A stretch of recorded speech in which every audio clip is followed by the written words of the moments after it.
L'exposition, consacrée à la sculpture de Gustavo Vélez et à la peinture de Jean-Pierre Ruel, devait se tenir jusqu'au 29 mars. En raison de l'actualité, nous vous proposons cette visite virtuelle de l'exposition où sont visibles les productions récentes de ces deux artistes. Gustavo Vélez est un sculpteur colombien, né à Medellín en 1975. Son père tenait un atelier magasin de serrurerie. C'est sans surprise que le jeune Gustavo se tourna vers l'art et la sculpture. Art qu'il perfectionna jusqu'en Italie, à Pietrasanta, où l'artiste possède un atelier aujourd'hui. Habitué des pièces monumentales, certaines présentées au musée font jusqu'à 2,50 m, Vélez s'essaye à toutes sortes de matières, que ce soit le marbre de Carrare, matière noble par excellence, le bronze ou l'acier.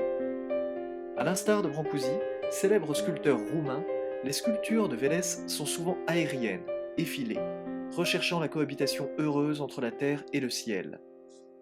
Également percé d'ouverture, comme une architecture, l'artiste nous invite à regarder les choses autrement. Il cherche à faire dialoguer l'œuvre avec son environnement immédiat. Et ces fenêtres justement ouvertes, comme dans cette sculpture intitulée Bianca 2, à travers la matière nous invitent à la rêverie. Gustavo Vélez recherche inlassablement l'harmonie dans sa sculpture. Ses œuvres en volume sont constituées de multiples facettes, comme sur Bianca 2. On y voit le contraste entre la frange brute de la matière, un marbre gris italien, du Grillo Bardiglio, et la partie lisse, interminablement polie jusqu'à la perfection. L'arrière de la pièce, ou l'avant, selon l'endroit où celle-ci est exposée, se révèle comme un drapé. Chacune des pièces sur socle de Gustavo Vélez sont amenées à se mouvoir, puisqu'elles sont vissées sur leur socle et peuvent se tourner. Là encore, les interactions avec le lieu où celles-ci sont exposées diffèrent. Jean-Pierre Ruel est un peintre et graveur français né en 1970, habitant aujourd'hui le Luberon. Formé aux Beaux-Arts de Lyon, qu'il trouve trop étriqué, l'artiste se tourne vers les Beaux-Arts de Paris où il eut comme professeur Vladimir Velikovic, grand peintre d'origine yougoslave qui laissa Ruel admiratif de son œuvre. L'œuvre de Jean-Pierre Ruel est elle-même une peinture profondément énigmatique, peuplée de figures qui parlent à notre imaginaire. Certaines sont intemporelles, comme ce Saint Christophe, une figure récurrente dans l'œuvre de Ruel. Celui-ci, reconnaissable à sa longue barbe, s'apprête à traverser la rivière, avec le Christ enfant sur ses épaules. Bientôt il s'y enlise et aura bien du mal à franchir le cours d'eau. Le Christ, pourtant encore enfant, pèse déjà le poids du monde et du sacrifice qu'il fera plus tard.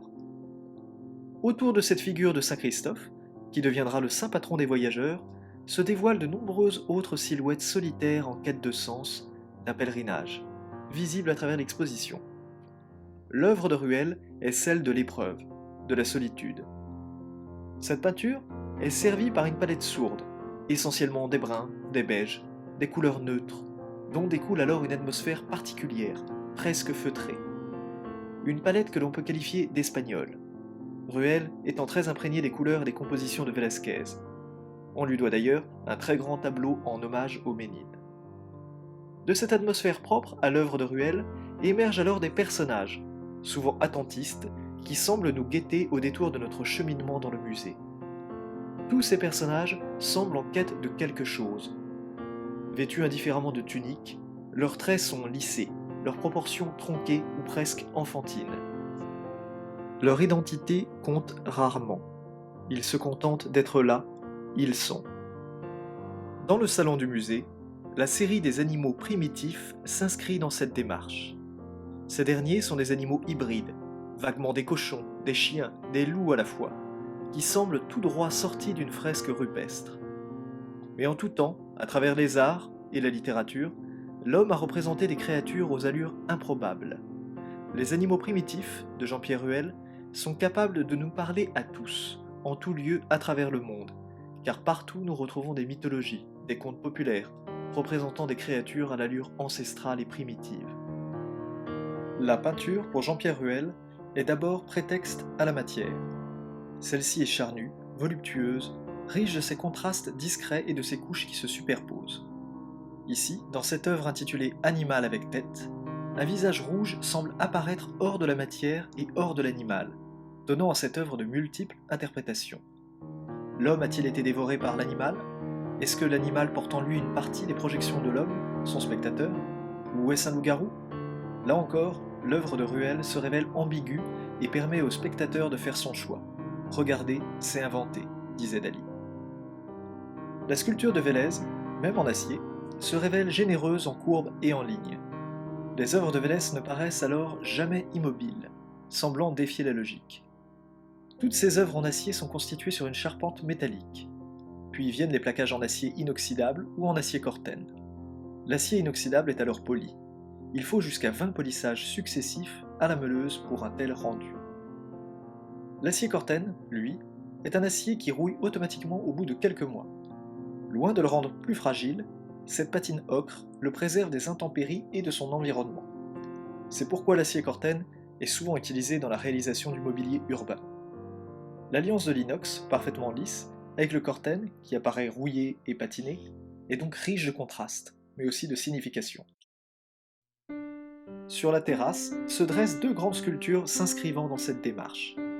Ici, l'acier inoxydable, si brillant, s'élance vers le ciel pour le rejoindre. Il représente l'immatériel, l'invisible, le spirituel, tandis que le socle en acier corten signifie le monde terrestre. Ici, c'est le fini qui côtoie l'infini. Si Gustavo Vélez est d'ordinaire un sculpteur abstrait, certains éléments naturels se retrouvent honorés dans sa sculpture. C'est le cas dans cette œuvre intitulée Vol d'acier, hommage au vol des oiseaux. Mais selon la manière dont nous nous positionnons par rapport à elle, il est possible de voir un oiseau dresser son regard vers le ciel. L'œuvre de Vélez est multiple, riche de son volume. À l'instar des sculptures antiques en ronde-bosse, nous pouvons donc tourner tout autour pour en découvrir les facettes. Le noyau 4 est, elle, une œuvre en marbre de Carrare. Gustavo Vélez a la chance de pouvoir travailler cette matière depuis la fin des années 1990. Contrairement à ses œuvres en acier, il ne fait pas de maquette en volume ou de dessin préparatoire. Il s'attaque au bloc de marbre en taille directe. Dans cette œuvre, Vélez évide le marbre, créant une ouverture en son milieu, puis le polit, sans aucune inclusion. Par ailleurs, la sculpture est loin d'être statique. Les lignes courbes créent le mouvement et adoucissent la forme cubique. Barbara Epworth, célèbre sculpteure anglaise, écrivait ainsi: La sculpture est une projection tridimensionnelle de sentiments primitifs. Le toucher, la texture, la taille et l'échelle, la dureté et la chaleur, l'évocation et le besoin de bouger, de vivre et d'aimer. Ces mots conviennent aussi parfaitement à la sculpture de Gustavo Vélez, en cela qu'elle est lumineuse, généreuse et organique. La galerie du musée s'ouvre sur les monotypes de Jean-Pierre Ruel et sur plusieurs sculptures en bronze de Gustavo Vélez. Le premier de ces monotypes est un autoportrait de l'artiste. On y décèle une vague inspiration de Picasso dans cette silhouette ramassée, ses traits et ses bras allongés. Le monotype en lui-même est une gravure rare. Pour ce faire, l'artiste dessine à l'encre typographique, directement sur une plaque en cuivre ou en métal, mais il ne la grave pas. Le dessin est en surface. Il place ensuite une feuille humide sur la plaque, avec un grammage important, et applique sa presse. Le dessin est alors calqué sur cette feuille. L'édition est à un seul exemplaire, d'où monotype, car le dessin sur la plaque est brouillé.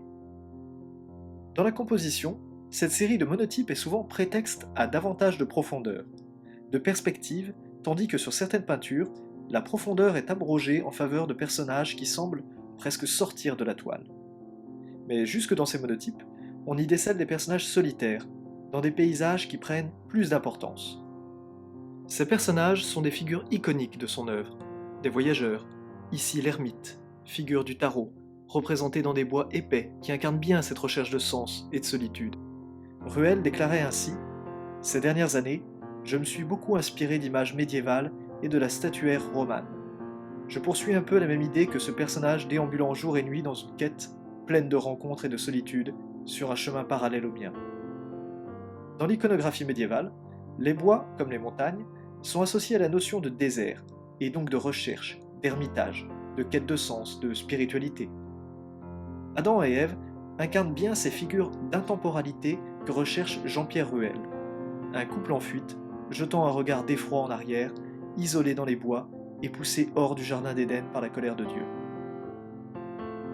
À l'étage, Nous sommes accueillis par plusieurs toiles de grand format. D'abord, cet atelier 1.